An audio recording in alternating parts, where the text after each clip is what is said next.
Good morning.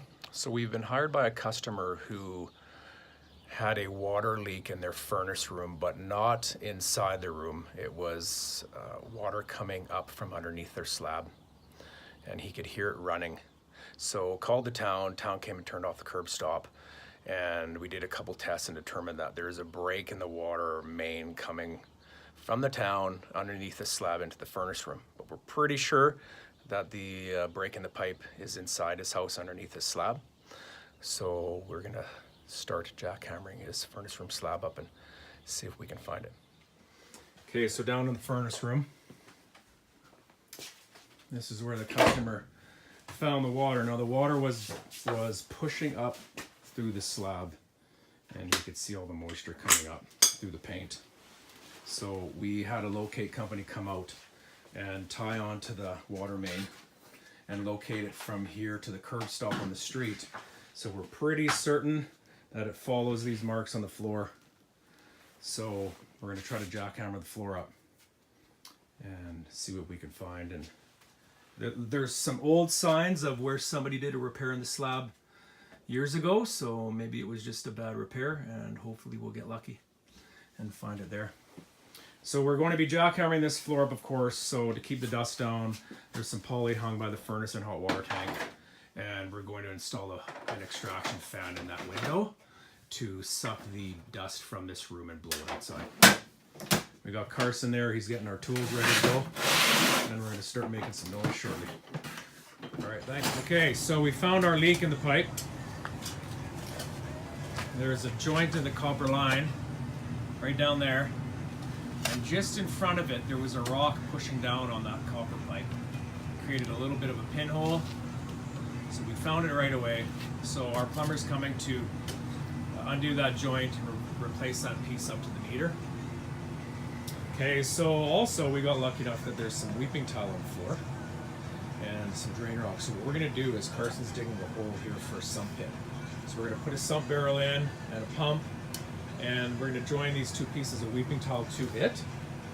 And then if there's any other groundwater underneath the slab, it percolates through that drain rock, makes its way into the sump barrel, and then we run a line up through the rim joist, and it gets pumped out onto the ground outside. Okay, so today we're going to be dropping our sump barrel in the hole. So there it is right there. There's a pump inside of it, and there's two holes, one on either side, that we're going to attach the weeping tile to. Okay, so there's one piece of weeping tile. There's the other piece, and we're just going to extend that piece over to the side of the sump barrel. So we've dug a hole pretty deep.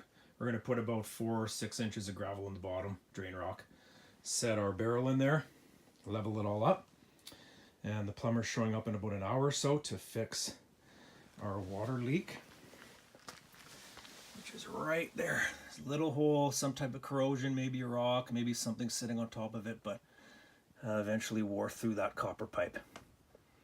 All right, thanks. Okay, so we've fixed this water leak in the floor.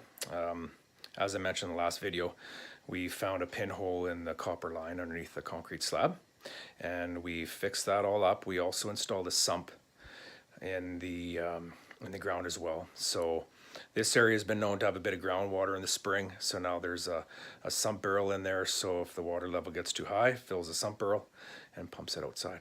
Okay, so this is the new joint in the pipe, transitioned from copper to PEX. Okay, so that's right where the leak was, right in there, and so we fixed that up. There was no ground wire on the water line either, so we installed the ground wire. And I've just bed that new piece of PEX in some sand just to protect it from some rocks. Okay, there was some existing weeping tile under the slab, but we cut into it, and then we joined it into our sump barrel for the water. So if there's any groundwater coming in, it basically percolates through the gravel and hits the weeping tile, and then finds an easy route into the sump barrel, right? There's a pump in there. So when the water level gets too high, turns the pump on, pumps it up and outside. We've got it drilled through the rim joist and then overland. So the theory is that it pumps the water from under the slab out onto the grass, and then it runs away down the bank. Okay, so today what we're going to do is finish filling this hole with drain rock, and we are going to then pour concrete. I'm going to install an access panel box right where this joint is. So if for some reason we ever have to check on it, or if the homeowner wants to check on it, there's just going to be a lid on it that unscrews, and you can do an inspection on it. Okay, thanks. Okay, so finished product. We've poured the concrete, and that's an access box we built. So it's got a treated 2x4 underneath it and just a plywood lid. So if for some reason a homeowner wants to take a look at it, ever inspect it, he can just undo some screws. Okay, so of course concrete's fresh, and we've troweled it out, but it'll cure up, and maybe in a couple weeks the painter, or the homeowner will paint the floor, and then it's good to go. Alrighty, thanks, see ya, bye.